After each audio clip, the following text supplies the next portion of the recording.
ମତେ ଡାକୁଥିଲା। ଏମିତି ତ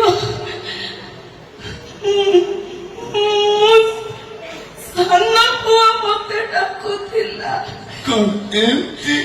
25 ବର୍ଷ ପରେ ଡାକ। ଏମିତି 25 ବର୍ଷ ପରେ 25 ବର୍ଷ ପରେ ଆଜି ଡାକ ମୁଁ ଶୁଣୁଛି।